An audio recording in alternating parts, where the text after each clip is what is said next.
the current policy of the government on consolidation leaves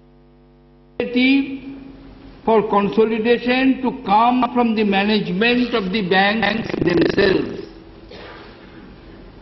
Therefore, where is the question of there is no policy in the government?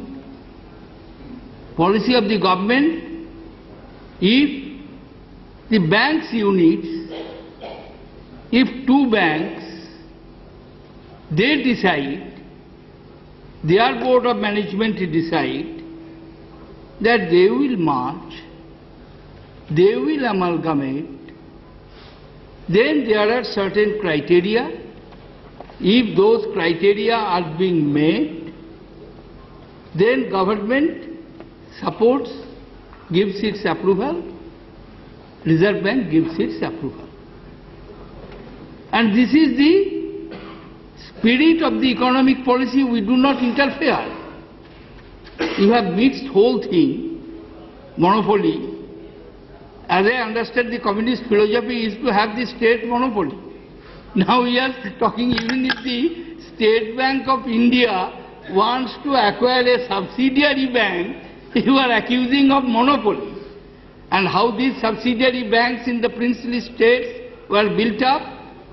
Not out of the public movement.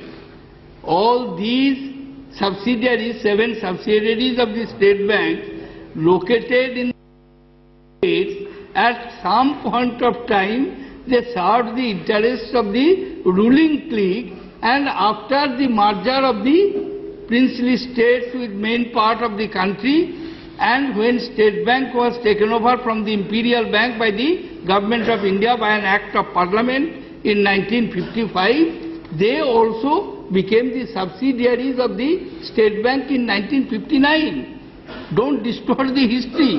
Nothing to do with the people's movement or people's interest.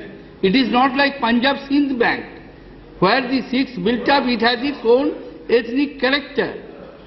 But don't mix it up with these State Bank subsidiaries, which are substantially located in different, whether it was Travancore Cochin, whether it was Indore, whether it was Saurashtra. Therefore, these issues to my mind are not very relevant and directly related. Yes, you may have your own philosophy that you don't want the merger of the banks.